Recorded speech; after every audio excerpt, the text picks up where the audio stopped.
Olá, bom dia. Hoje eu recebo aqui no Resenha o médico e deputado federal Juscelino Filho. Filiado a Democratas, ele assumiu este ano como coordenador da bancada do Maranhão na Câmara dos Deputados. Seja bem-vindo, deputado, à Resenha. Eu que agradeço o convite, a oportunidade de estar aqui hoje para conversarmos um pouco. Nós agradecemos, deputado. Bom, vamos logo. Essa tarefa foi lhe incumbida, que foi a eleição para coordenador da bancada do Maranhão ali no Congresso. A gente sabe que havia dois candidatos, o senhor e o deputado federal Gil Cotrim, do PDT. Mas numa articulação que envolveu o senador Everton e várias lideranças políticas, o Gil abriu mão da candidatura e lhe apoiou. Como o senhor vê esse gesto que foi feito? Isso reflete a unidade do grupo da base do governador Flávio Dino, e quais as tarefas como novo coordenador da bancada? Bom, é com muita responsabilidade que nós encaramos mais uma vez esse desafio. Eu que já tive essa oportunidade de liderar e coordenar a nossa bancada no mandato anterior, no meu primeiro mandato, e sei o tamanho, né, da dimensão do trabalho, do que isso representa. Então, assim, foi um gesto grandioso do colega deputado Gil. Agradeci a ele por esse gesto. Até o último momento eu vinha tentando evitar qualquer tipo de disputa, qualquer tipo de divisão nesse início da nova legislatura. Acho que a unidade da bancada é de extrema importância para o momento que vive o país e o momento que vive o nosso Estado, que precisa mais do que nunca de termos uma bancada unida, forte, brigando pelas causas que o nosso Estado tanto precisa do apoio dessa bancada. Então, assim, é um grande desafio que temos pela frente. Temos pautas importantes para dar acompanhamento, que a gente já vem de obras federais no Estado, e também demandas que aparecem no dia a dia dos vários órgãos federais e do governo do Estado junto ao governo federal. Fazer essa interlocução e nos colocamos à disposição dos colegas de bancada para, no decorrer desse ano, fazer esse trabalho à frente da coordenação da nossa bancada. Há várias vertentes políticas, ideologias, grupos diferentes no Estado do Maranhão. Como fazer que esses deputados sigam unidos para que possam, então, aí, trazer benefícios para o Estado, para que possam, portanto, brigar pelas emendas de bancada, ou seja, por obras, ações no Estado do Maranhão. Fazendo o trabalho com transparência, com diálogo, conversando com todos, e essa vai ser a nossa meta, tentar construir sempre, tentar construir o consenso, o entendimento no que for melhor para o nosso Estado, para o Estado do Maranhão. A questão das emendas é uma das pautas da nossa coordenação, que nós vamos já começar a discutir as emendas que vão para a LDO de 2020 e aí, assim, dar seguimento nesse trabalho, buscando que essas emendas de bancada sejam voltadas para, de fato, o que ela tem por obrigação na sua origem da própria Lei de Diretrizes Orçamentárias, que seriam essas emendas serem alocadas para obras estruturantes do Estado do Maranhão. Então nós vamos trabalhar nessa linha para que não haja esse desvirtuamento de repartição de emenda de outra forma que chegue ela repartida aqui. E a gente sim junte esses recursos para que de fato aloque em obras que possam realmente fazer a diferença no nosso Estado, que é um Estado que tem muita carência e muita demanda. Então vamos trabalhar nessa linha, tentar manter essa unidade na bancada para ver se conseguimos aí trazer alguns projetos com essas emendas, alguns projetos estruturantes para o nosso Estado. Lembrando que nós votamos recentemente a PEC do Orçamento Impositivo Geral da União em 2 turnos na Câmara, ela foi ao Senado, fizeram a modificação no Senado e já retornou à Câmara essa PEC, e nós iremos em breve votar novamente na Câmara. E essa PEC vai ajudar ainda mais essas emendas de bancada impositiva, porque ela não só aumenta o valor dessa emenda, como ela também a leva para a nossa Constituição. Ela vai se tornar constitucional, porque hoje as emendas individuais e impositivas, elas são constitucionais, mas as emendas de bancada, elas são apenas escritas na Lei de Diretriz Orçamentária e na Lei Orçamentária Anual. Recentemente, o ministro da Infraestrutura, Tarcísio, esteve aqui.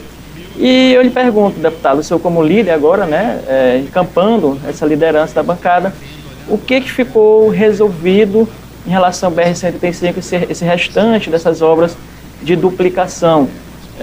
vai realmente acontecer? Como é que está empenhado isso no governo federal? Vai acontecer. Eu acho que essa obra é a principal obra do governo federal no nosso estado. É a prioridade da nossa bancada há muito tempo, então a gente vem acompanhando isso há muito tempo.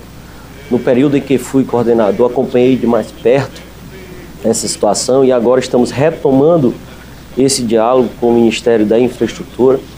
Como você mesmo citou, o ministro esteve aqui no nosso estado e se comprometeu com algumas medidas rápidas em torno do assunto.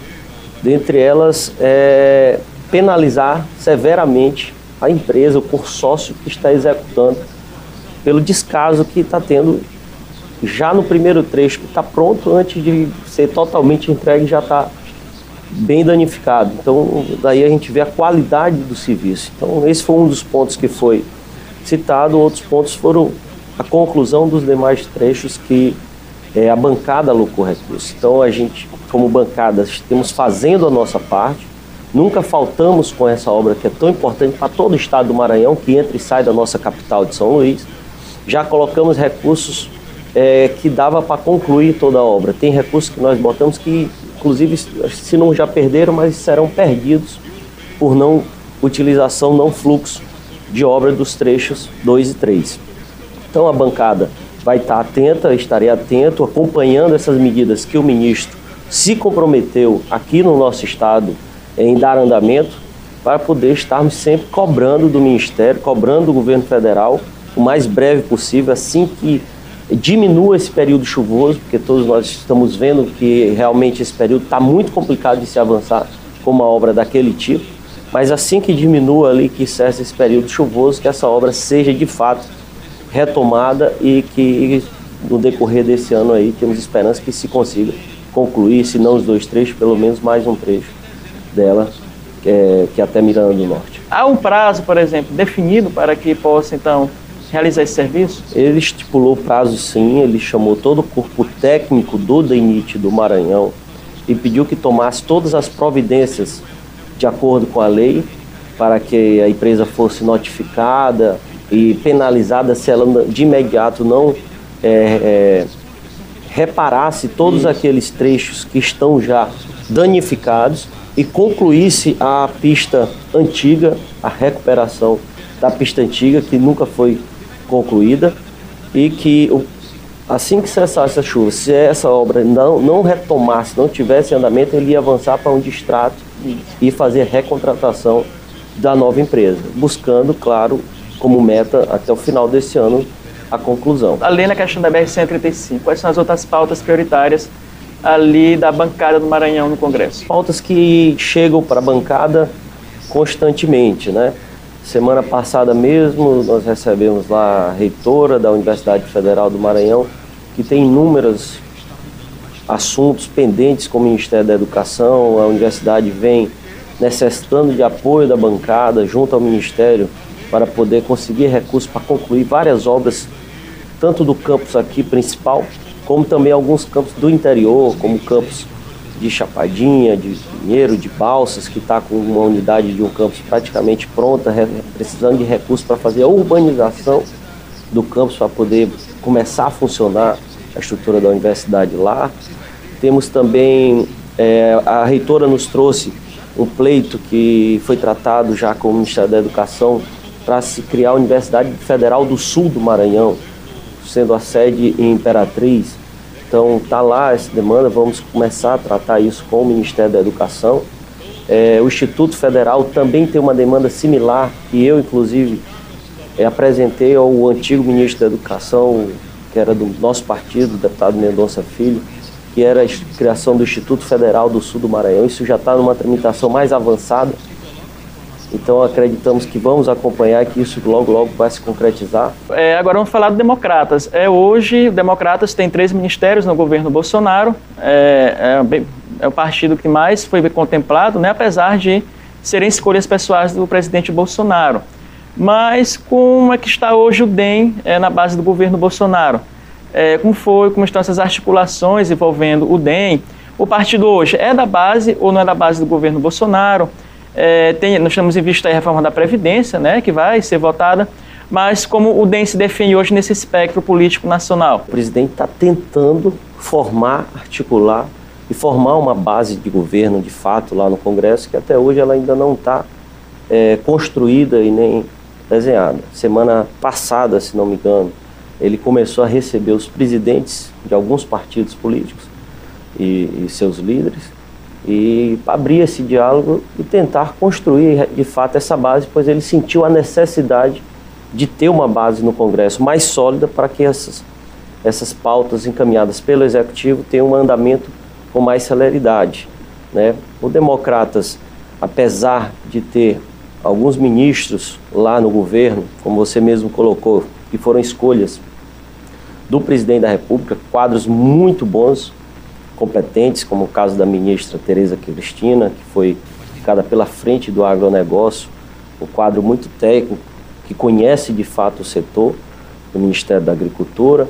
O ministro Mandetta, que foi meu colega na Comissão de Seguridade Social e Família, quando eu presidia o ano passado, e é um dos homens que conheço, pelo menos que mais conhece de SUS e de saúde pública, e o Onyx, que está lá na Casa Civil ajudando o presidente da República. São grandes quadros que com certeza estão dando uma grande contribuição para o presidente, mas essas escolhas não passaram pelo partido de fato, foram escolhas pessoais, né, do presidente. Então o partido ele apoia a agenda econômica do presidente, mas quanto à questão de ser base ou não base, essas questões, isso ainda está sendo conversado e discutido. A postura que o partido vem exercendo é uma postura de independência, observando e aberta ao diálogo e à construção, entendeu? Vamos aguardar aí o presidente ACM-Neto, que vem conduzindo isso, esse diálogo junto ao presidente da República, e nós estamos aí acompanhando, então, para ver como que isso vai avançar. Há esse déficit hoje mesmo, há esse prejuízo para a articulação no governo Bolsonaro? O senhor acha, deputado, que precisa melhorar esse relacionamento com os deputados, até porque o próprio presidente Bolsonaro tem dito que muitos deputados fazem a velha política. Como ajustar isso nesse momento tão delicado para o país? Eu acho que o diálogo acima de tudo, em primeiro lugar. Isso todo mundo que vem acompanhando a política do nosso país consegue enxergar que realmente o governo começou com uma dificuldade nessa articulação política, né? Tem tentado avançar, tem tentado melhorar, e como disse o presidente, semana passada entrou em campo e começou esse diálogo com os presidentes do partido. Eu acho que por aí que se começa realmente essa articulação, e é fato que ele precisa ter alguém lá no Palácio que seja o responsável por essa articulação, né, para que toque o dia a dia do Congresso. Há muitas reclamações mesmo de ministros que vão aos estados e não convidam os parlamentares, enfim, coisas simples de rotina de governo que podem ser ajustadas, né, porque realmente quem está junto, que quer contribuir com o governo, quer também ser prestigiado nas suas bases, enfim. Eu acho que isso é natural e é da política. Eu acredito aí, estamos na expectativa de que nos próximos meses aí o governo ajuste essa articulação, esse diálogo com o Congresso, com os presidentes das duas casas, que de fato os líderes de governo exerçam esse papel melhor e que a gente consiga avançar com uma agenda positiva, uma agenda que o Brasil espera que o Congresso avance. Rodrigo Maia, que é o presidente da casa, né, do seu partido, do Democratas. Até se criou uma fricção no começo entre eles, né, provocada, claro, por declarações nas redes sociais do filho do Bolsonaro, de membros do governo. Então é necessário ajustar. Por exemplo, a mais nova polêmica em relação à reforma tributária. O Rodrigo Maia está articulando, né, ali na casa uma reforma tributária, mas o governo quer tomar frente, quer para si essa reforma tributária. Como atenuar, por exemplo, esse possível desgaste em relação à reforma tributária, já que daqui a pouco a gente vai falar da reforma da Previdência também. O ano passado teve um debate longo em torno dessa reforma, lá na comissão especial, enfim. Então, temos uma proposta bem avançada lá, que o presidente tem colocado que vai ser uma das prioridades também da agenda legislativa desse ano. E é natural, o governo chegou, um novo governo, natural que ele queira se inserir nesse debate, né? Participar e está dentro e dando a sua contribuição, eu não vejo nenhum problema em torno disso, não. Entendeu? O presidente Rodrigo sempre esteve e está aberto ao diálogo, ele é um homem de diálogo, entendeu? Esses probleminhas que tiveram por conta de comentários em rede social, para mim isso aí está totalmente superado. Eu acho que ele sabe o tamanho da responsabilidade que ele tem com o país e com certeza ele vai fazer a sua parte, não tenho dúvida disso, que depender dele ele vai fazer a sua parte. Então acho que é isso, acho que a reforma tributária ela está dentro da pauta no momento, aí nas discussões, já vinha a gente o ano passado tratando sobre o tema, e acredito que o Legislativo, com sua independência que tem, mas independente disso, vai abrir essa porta de diálogo junto com o Executivo para tentar avançar numa proposta que atenda e que seja o melhor para a nossa sociedade. Reforma da Previdência, que está aí, já está na CCJ, Comissão de Constituição e Justiça, depois vai para a Comissão Especial, mas eu lhe pergunto, o senhor como coordenador da bancada do Maranhão, tem um bom trânsito, deputado reeleito lá na Câmara. Hoje é o número suficiente de deputados para aprovar essa reforma? Sendo bem sincero, não há ainda um número de deputados para aprovar uma PEC, uma emenda constitucional, como a PEC da Previdência, que demanda aí de você ter uma margem segura de mais de 320 votos, você teria que ter. E realmente a reforma está lá em debate na Comissão de Constituição e Justiça. Na própria Comissão de Constituição e Justiça, acredito que ainda há uma dificuldade dos votos para vencer essa proposta lá, mas o governo está trabalhando, está fazendo a parte dele, né? O tema é o tema do momento no país. Nós estamos também inseridos nesse debate. Eu que faço parte lá da Comissão de Seguridade Social e Família, na semana passada fui convidado para presidir a subcomissão permanente da Previdência Social. Nós iremos agora iniciar o trabalho dessa subcomissão para também levar algumas propostas em torno da Previdência. Tem um seminário aprovado para ser realizado esse semestre, que aprovei um requerimento de minha autoria para realizar um seminário internacional sobre a longevidade humana e a seguridade social, no qual estou convidando alguns parlamentares de 4 ou 5 países que nos últimos anos passaram por reformas dos seus sistemas previdenciários. Alguns modelos de capitalização, outros modelos, para trazermos para o Congresso Nacional essa experiência desses países que fizeram essas suas reformas previdenciárias nos últimos anos, ouvir esses parlamentares que ou relataram o projeto, que realmente tem afinidade e conhecimento do tema, para poder tentar enriquecer o nosso debate na casa e, quem sabe, alguma propositura acrescentar, né, ou ajudar nessa formatação aí do nosso texto da Previdência. Então, é um tema aí que com certeza ainda vai caminhar muito aí no decorrer desse ano aí, lá no Congresso, e vamos estar lá acompanhando, tentando ver a melhor forma disso avançar, sempre preservando os mais pobres, preservando os direitos, sem retirar direitos daqueles que realmente precisam muito, tentar cortar privilégios de alguns que de algum lugar tem que ser cortado, não tem jeito. Nós manifestamos, não só eu, mas o nosso partido e alguns outros partidos, que não iremos de forma alguma votar nada que atinja o trabalhador rural. Isso está totalmente pacificado dentro do Democratas e de vários partidos. Na reforma não vai votar a favor disso. Não vamos chegar para a votação na Câmara. Na realidade, nós vamos trabalhar para retirar isso logo da comissão especial, retirar do texto tudo que abrange a questão do trabalhador rural e do benefício de prestação continuada do BPC. Esses dois temas já foi conversado no partido e outros partidos também. Então, acredito que logo no início da comissão especial a gente consiga retirar esses dois temas de dentro desse texto e dialogar em cima dos outros temas que está lá na proposta da Previdência, para ver o que a gente consegue avançar, porque a gente entende a necessidade, entende que precisa ser feito, que a gente não pode comprometer o futuro do nosso país, mas de forma responsável, tentando manter o máximo de direitos daqueles que precisam, que mais precisam, e retirar aqueles que têm alguns privilégios. Deputado, ainda sobre a temática da reforma da Previdência. O governo Bolsonaro tem dito o seguinte: mas os deputados querem troca de votos a favor para votar se for através de cargos políticos. E, na verdade, política não é assim, só troca, é tomar lá da cá, é conversa, é articulação,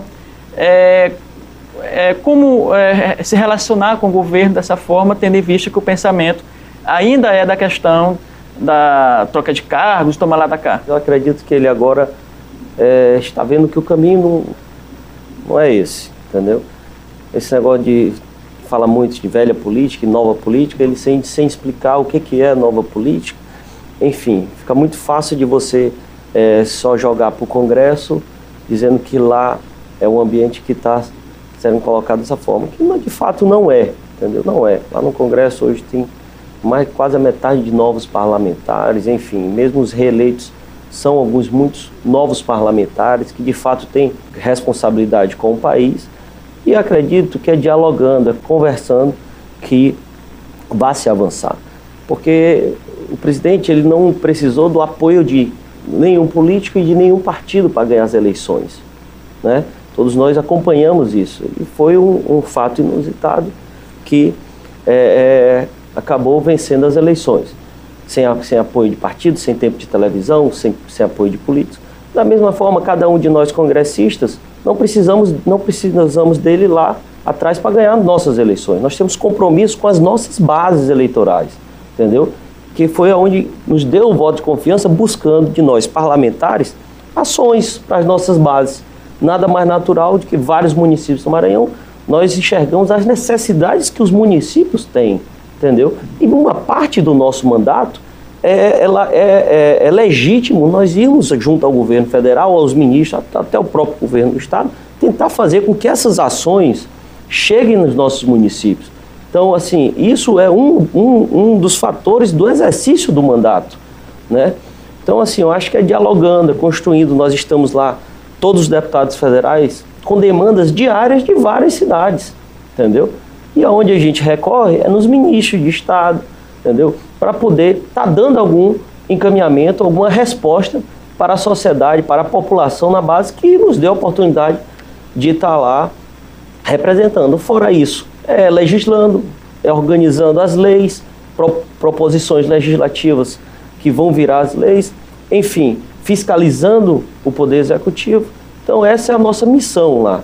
Então acredito que o presidente já entendeu isso, que agora realmente vai ajustar esse diálogo com os partidos e com os parlamentares. Ele vai ter uma equipe ali para ajustar esse diálogo, para poder aí sim tocar a agenda do país, tocar temas importantes, porque se ele ajuda um parlamentar a dar uma solução na base, isso é bom para o parlamentar e é bom para o próprio presidente, né? Se alguns programas chegarem de fato a atender as demandas das nossas bases. Então, assim, eu acho que essa questão de espaço, disso, daquilo, isso é uma coisa que eu acho que está sendo superada. Ele já montou toda a sua equipe de governo, entendeu? Como disse, o partido hoje faz parte lá do governo, mas foram escolhas dele, porque tinha grandes quadros e ele foi lá e colocou essas pessoas para tocar pastas importantes e com certeza farão um grande trabalho lá. E agora tentar ajustar essa articulação, que eu acho que é o esforço que ele já está fazendo e que em breve, acredito eu, ele vai conseguir fazer essa base de fato do governo lá no Congresso Nacional. Outro tema de grande relevância é esse aluguel, né, pelos Estados Unidos da base de Alcântara, que na verdade é o uso, né, da base de Alcântara por outros países com tecnologia americana, desde que o Brasil resguarde a propriedade intelectual tecnológica. Como o senhor vê esse acordo hoje? É benéfico para o Maranhão? E de qual modo ele deve ser feito de tal maneira que as comunidades ali quilombolas que moram em Alcântara não sejam prejudicadas? Esse acordo, eu particularmente vejo ele com bons olhos. Primeiro porque os Estados Unidos é a maior potência em tecnologia aeroespacial do mundo. Então acredito que a gente tem muito a ganhar com isso, né? Então a gente tem que saber construir um modelo de ganha-ganha para os dois lados, né? Então, acho que esse é o grande desafio, construir esse modelo de ganha-ganha. Nós temos uma posição geográfica privilegiada que, de alguma forma, barateia muito os custos de lançamento de foguetes, enfim. E acredito que temos que, claro, estar com os olhos para aquelas comunidades ali e tudo, tentar proteger isso, não tenho dúvida nesse ponto. Temos já alguns projetos de leis apresentados no Congresso para a criação de fundos que irão, de alguma forma, beneficiar aquela população que está ali em torno, enfim, e aquela região. E acho que esse acordo ele teria que, não sei como é que vai se dar o trâmite para frente, mas eu acho que ele tem que ser chancelado pelo Congresso Nacional. Eu acho que ele tem que passar no Congresso Nacional e o Congresso chancelar bem esse acordo de forma com que preserve a nossa soberania nacional, entendeu? Essa é a minha visão sobre o acordo. Eu acho que eu tenho bons olhos, eu acredito que ele possa vir ser muito positivo para o nosso Estado, mas sempre uma certa cautela, que passe pelo Congresso, que preserve a nossa soberania nacional e que a gente consiga, de fato, construir um acordo que ambos ganhem. Na eleição de São Luís, há a possibilidade de democratas lançar candidatura própria, inclusive com o deputado Neto Evangelista. Houve a possibilidade do secretário Felipe Camarão. O que o democrata está vendo para São Luís no próximo ano em relação à candidatura própria? São Luís vai ser uma das nossas prioridades. O partido ele tem crescido em todo o estado, né? Temos feito um trabalho aí, temos me dedicado muito a esse trabalho de crescimento partidário do Democratas. O partido vive um bom momento. Hoje as pessoas procuram o Democratas para poder disputar as eleições, para alguns entrarem na vida pública. Então, assim, é um partido que sempre teve a sua coerência, a sua identidade, e hoje está bem posicionado. Temos hoje o presidente das duas casas legislativas principais do país, da Câmara e do Senado, e é um partido que vem numa crescente constância, né, numa constante crescente.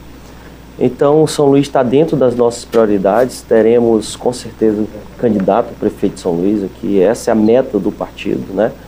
Inclusive, nessa semana que passou, nós fizemos a Convenção Municipal de São Luís e instalamos o diretório, no qual o presidente vai ser o deputado estadual Neto Evangelista, que hoje é o principal nome do partido para disputar as eleições no próximo ano. Temos dialogado e conversado muito, e o Neto tem feito, né, já um trabalho de preparação para a disputa do ano que vem. Acredito muito na candidatura do Neto, é um grande quadro, um grande deputado estadual, foi um secretário de Estado dos melhores que o governador teve na pasta do desenvolvimento social. Então, apesar da pouca idade, da sua jovialidade, já tem muita experiência, muito trabalho e muita capacidade de gestão. Então, acho que São Luís, o Neto acho que seria um bom nome para poder fazer esse trabalho na nossa capital. O senhor, por exemplo, acredita nisso, no Democratas, ter o Neto candidato, com apoio, por exemplo, do PCdoB, ou outro partido da base, do governador Flávio Dino? Claro, acredito sim. Acho que isso aí seria até um caminho natural, até porque nas eleições do ano passado, o Democratas apoiou o governador Flávio Dino, do PCdoB, aqui no Maranhão. Então, não teria problema algum, acredito, do candidato Democratas receber o apoio do PCdoB nas eleições municipais. Vamos trabalhar dialogando, construindo. Hoje nós fazemos parte desse grupo, então acredito que esse diálogo, essa construção vai, em algum momento, começar a ser tratado entre os presidentes de partido, para vermos qual é a melhor estratégia para poder tocar o assunto da Prefeitura de São Luís. Outra cidade importante, deputado, é Imperatriz. O Assis Ramos sai do MDB e vai para o Democratas com projetos de candidatura também, ali de reeleição em Imperatriz. Até essa é uma nota no Correio Brasiliense em que afirmava que o ex-senador José Sarney não gostou da saída do MDB e, cara, atribuiu, né, ao próprio Democratas, que tem tirado muitas lideranças do MDB e de outros partidos. Qual é o projeto do Assis Ramos no Democratas lá em Imperatriz? Por que ele foi para o Democratas, saiu do MDB? Como foi essa costura, essa articulação? Nós estamos buscando crescer no Estado e estamos abertos para aquelas lideranças que têm nos procurado com a intenção de realmente disputar as eleições do ano que vem, de vir adentrar nos quadros democratas. E o diálogo iniciou com o prefeito Assis nessa linha. Ele hoje faz a gestão de uma prefeitura, que acho que é a segunda prefeitura do Estado, uma prefeitura muito grande, que tem muitos problemas, muitas demandas, e ele nos procurou para tratar de demandas do município de Imperatriz. Encaminhei emenda minha individual para lá, para a Guarda Municipal, enfim. E esse diálogo foi se conversando e se construindo essa chegada dele ao Democratas para disputar as eleições. Ele mesmo colocou já isso nas suas redes sociais, que vem para o Democratas porque hoje precisa de ajuda junto ao governo federal, principalmente na saúde, onde eu acho que é um dos problemas que ele passa lá, e nós já fizemos algumas intercessões lá junto ao ministro da Saúde, levando demandas de Imperatriz, e já conseguimos autorização do ministro, que vai disponibilizar recurso para a reforma do Socorrinho, que todos acompanharam, que algum tempo atrás sofreu um incêndio e teve uma parte lá do hospital danificada. Então o hospital será reformado, já está iniciando a reforma, o Ministério da Saúde vai ajudar lá com alguns recursos para essa unidade que teve um prejuízo grande, perda de insumos, enfim. E isso nós já estamos conseguindo ajudar o prefeito nesse sentido. Então ele entra para somar com o partido vai estar ao lado da sua gestão, ajudando nas demandas que o município vive, e passa a ser um quadro importante do partido, pela importância geopolítica que o município de Imperatriz hoje tem, né, dentro do nosso estado. E ele, claro, como está na cadeira e vai disputar a reeleição, não tenho dúvida, será uma das prioridades, não só do DEM Maranhão, mas uma das prioridades do DEM nacional. Então isso foi conversado com a direção nacional do partido lá, e feito essa conversa lá, foi onde ele tomou essa decisão, e acho que no dia 17 de maio, se não me engano, ficou agendado fazermos um grande evento lá em Imperatriz, com a presença do presidente nacional do partido, para poder assinar a ficha de filiação dele no Democratas e darmos seguimento a esse trabalho. O Assis é um político, digamos, novo, há pouco tempo, está exercendo seu primeiro mandato, entrou, e diz que se identifica com o nosso partido, com as posições que o Democratas vem tendo. Então acho que é um grande ganho para o partido nesse momento de fortalecimento, e que com certeza vamos trabalhar junto para ajudar a Imperatriz e aquela região toda onde o Democratas tem crescido bastante. São Luís com o Neto Evangelista e a Imperatriz com a Assis, mas praticamente definido já isso, dentro do partido, dentro do Democratas? Na realidade, a gente pretende ter candidaturas em quase todos os municípios do estado.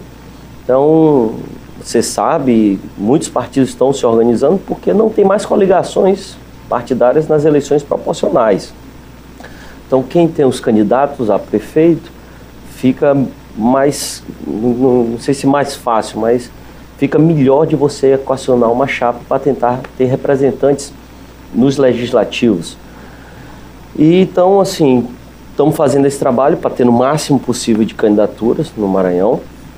Vamos filiar vários membros na nossa convenção estadual, que vamos realizar agora no final do mês. Vamos filiar muitos candidatos a prefeito e alguns prefeitos no mandato que vão concorrer à reeleição. Também serão anunciadas suas filiações no dia da nossa convenção estadual, que está marcada para o dia 26 de abril agora.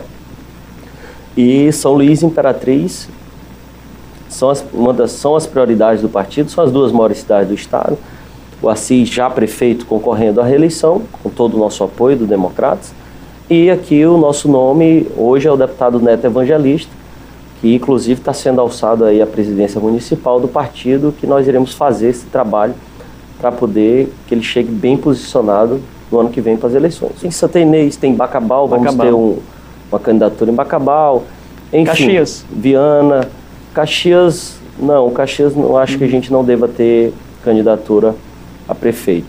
Então, assim, a gente estamos ainda formatando esse desenho no Estado para poder sair com um resultado positivo. Eu acredito que o DEM vai sair, o Democratas, com um resultado bastante positivo das próximas eleições municipais. Há um projeto daqui a 4 anos de chapa majoritária do senhor, seu candidato, outro nome, ou seja, há esse projeto também inserido nesse contexto de eleger o maior número de prefeitos, vereadores, já pensando também numa disputa majoritária, ou de governador, de senador nas próximas eleições? O partido, com certeza, esse resultado da eleição municipal, ele vai ser muito importante para a eleição de 2022, não tenho dúvida disso. E, claro, todos nós queremos estar inseridos nesse contexto. Eu acho que não é hora de se antecipar a qualquer debate nesse sentido. Mas vamos ver como é que as coisas vão avançar, até porque o partido tem um projeto nacional. Então, acredito que pós-eleições municipais, que se começar a se conversar sobre essa questão do projeto nacional do partido, vamos ver a melhor forma de nós darmos suporte a isso aqui no Estado. Se é com uma candidatura a governo, se é apenas participando de uma chapa como vice ou com o Senado, mas de alguma forma o Partido Democratas vai querer estar inserido, com certeza, na política estadual, aí, posicionado aí na majoritária.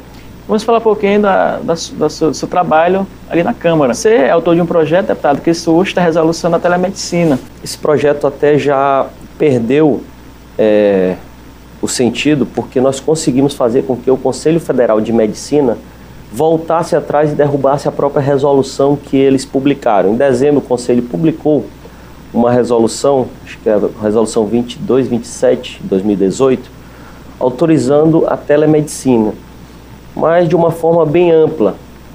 Nessa resolução falava-se de telecirurgia, de teleconsultoria, enfim, uma resolução muito ampla e que trouxe um embaraço muito grande na classe médica em todo o país. E os movimentos médicos do país começaram a se manifestar contrários a isso e tudo. E a gente sempre muito atento, até por ser médico e atuante da Comissão de Saúde, eu estava presidindo a Comissão de Saúde da Câmara. Então eu adentrei com o projeto de decreto legislativo para poder derrubar essa resolução. Mas não houve a necessidade de votarmos o projeto no plenário da Casa, porque o próprio Conselho Federal de Medicina reconheceu e sustou a resolução. E agora vamos dialogar sobre esse tema lá na Comissão de Saúde lá da Câmara Federal para tentar construir algo que realmente seja benéfico e não seja tão amplo que cause qualquer embaraço com a classe médica. Deputado, ainda de projetos, nós temos a emenda sua para a custeio da educação. Explica melhor sobre essa emenda que o senhor colocou lá na Câmara. No ano passado, nós trabalhamos na Comissão de Orçamento e conseguimos aprovar na LDO de 2019 para que uma emenda para que os parlamentares conseguissem enviar recursos para os municípios através de emendas de custeio para a educação. Isso são pleitos de vários prefeitos que hoje vivem situações muito delicadas na educação. Os recursos que os municípios recebem quase que nas suas totalidades comprometidos com folha de pagamento, e daí os municípios passaram por muitas necessidades para poder fazer uma educação melhor, de qualidade para as crianças.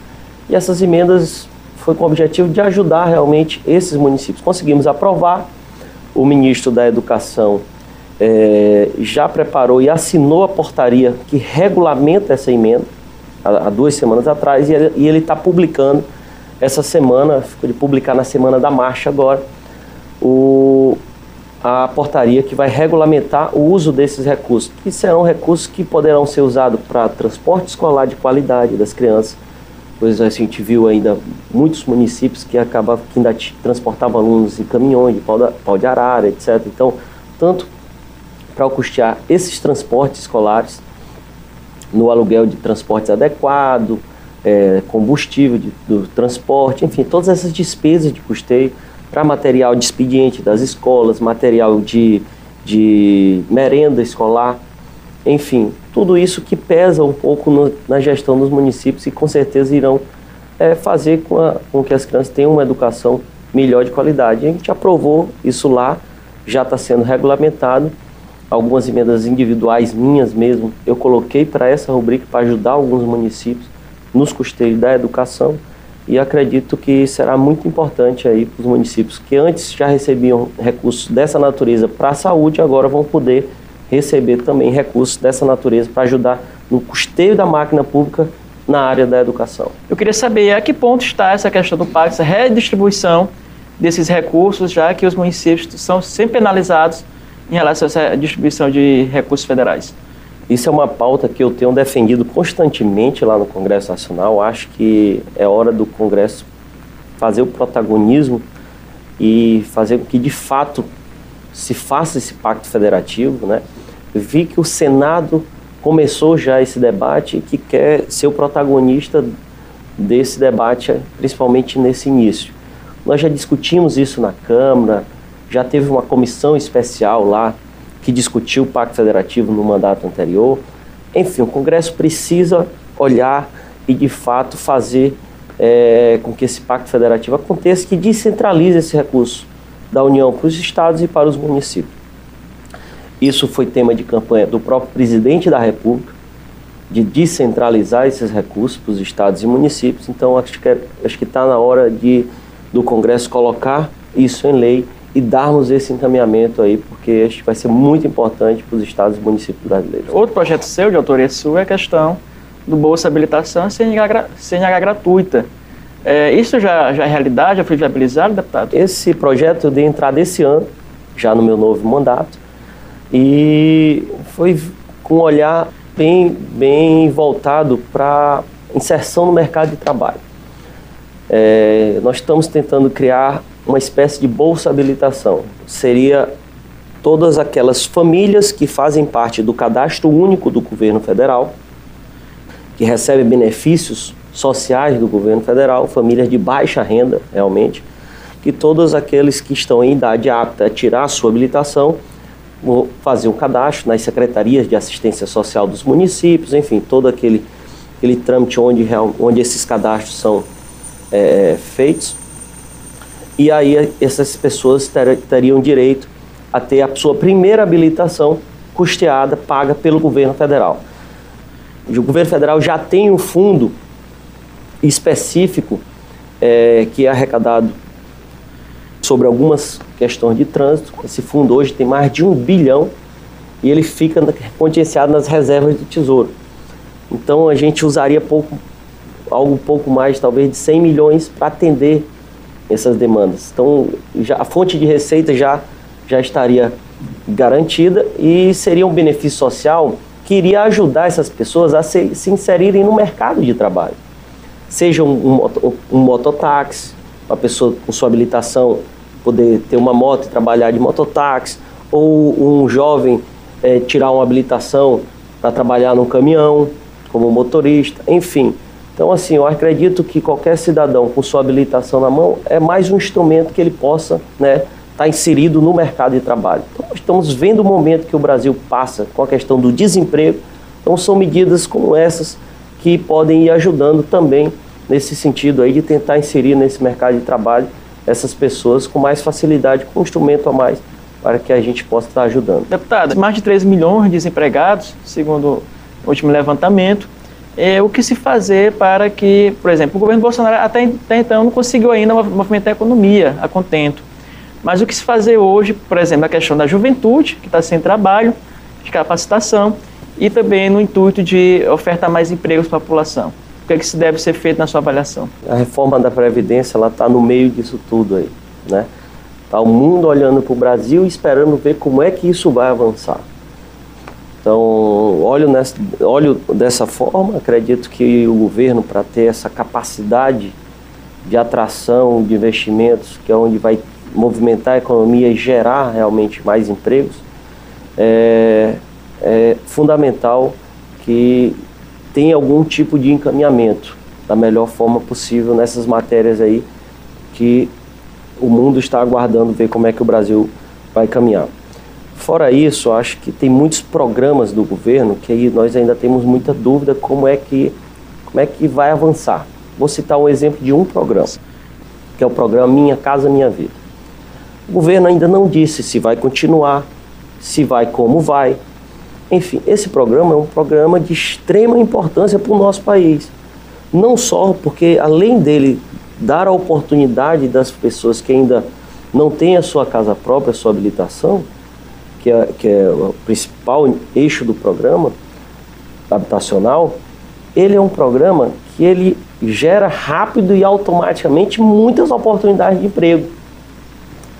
Muitas oportunidades. A construção civil é um eixo importante na criação de emprego no nosso país.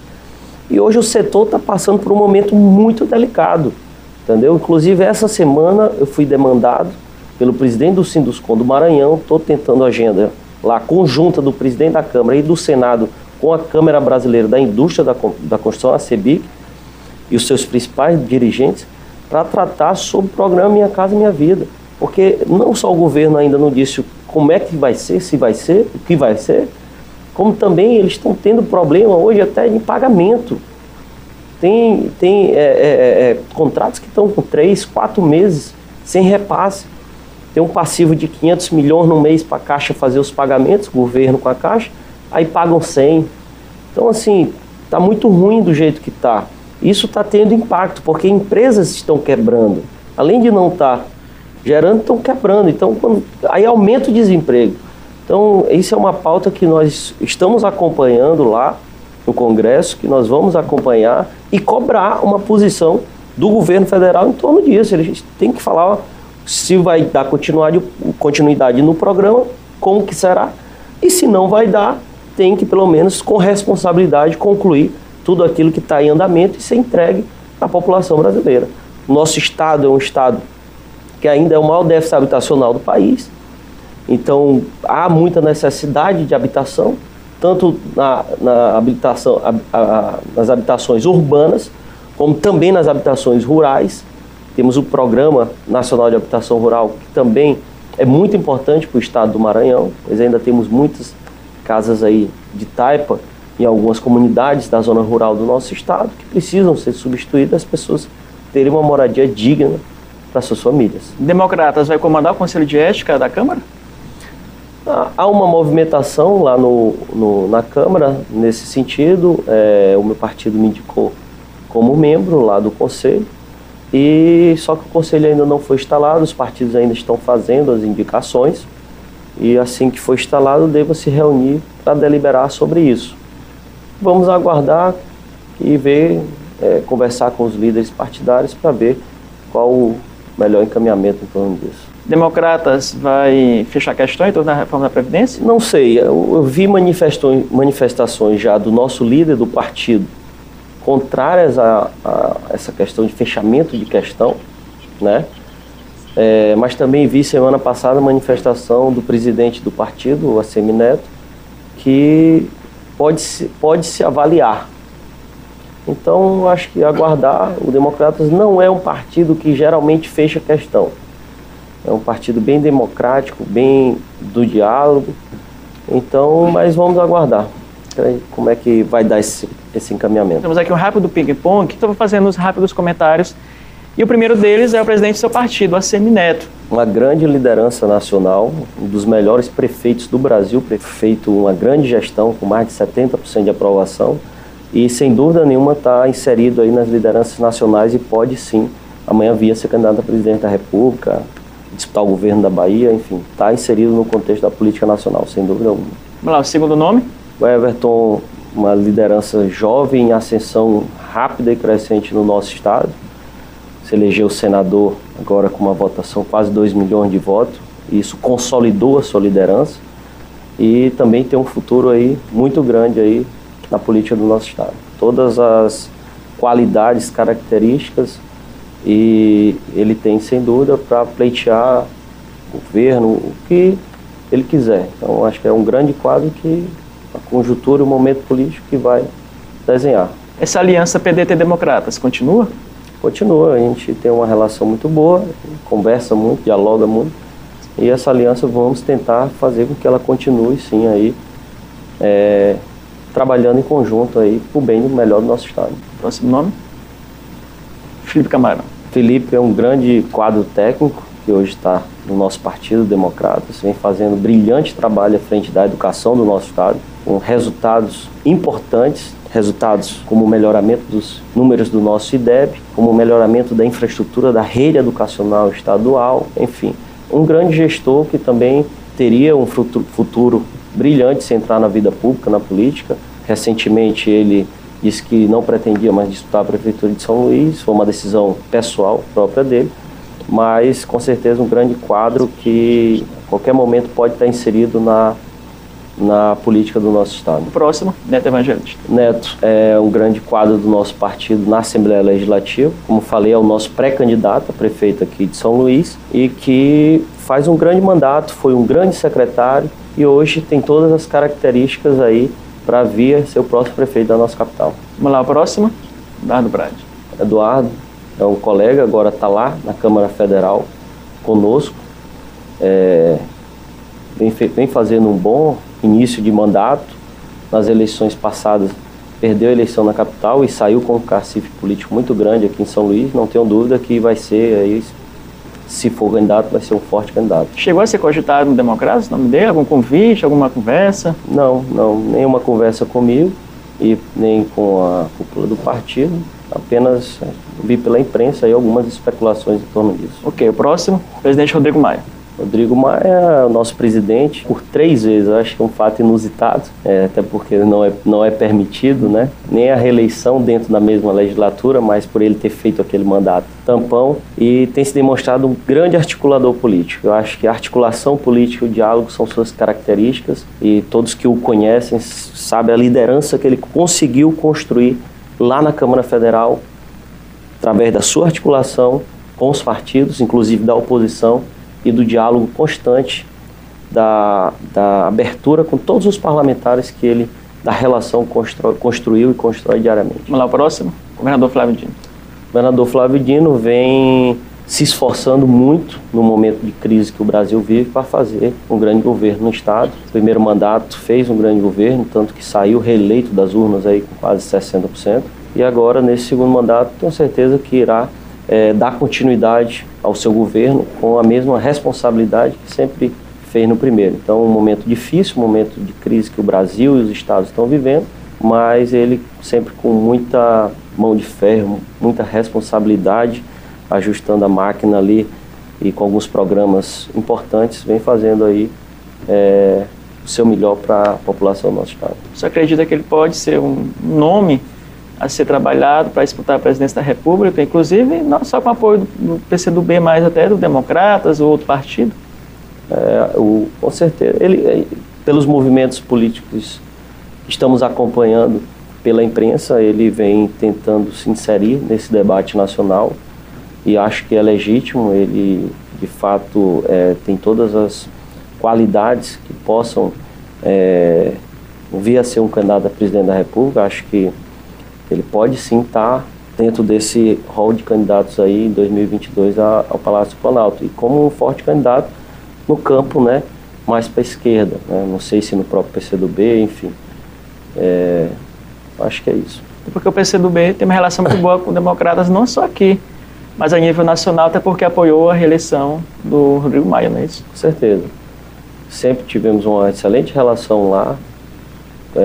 Sempre apoiou as eleições do Rodrigo, o deputado, o líder deles, o Orlando Silva, muito próximo.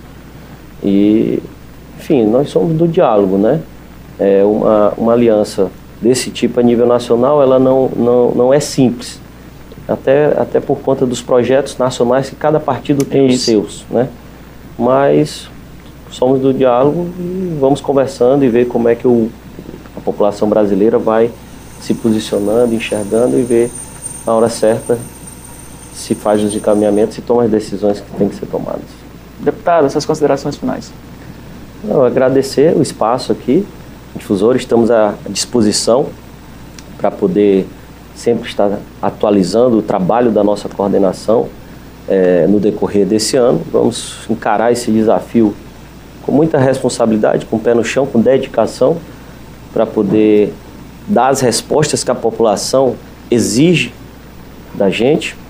E é isso, continuar o trabalho. Acho que temos muito aí pela frente a fazer nesses próximos 4 anos aí, o povo maranhense nos deu essa oportunidade, trabalhando, com resultado, propondo as leis boas para a população, fiscalizando o executivo e, claro, brigando por recursos, por obras, investimentos para o nosso estado e para os municípios maranhenses, que será o foco do nosso segundo mandato. Muito bem, te agradeço, deputado, sua presença aqui no Resenha. E o programa fica por aqui. Um ótimo fim de semana para você. E até o próximo sábado, às 9 horas, aqui na TV Difusora. Tchau.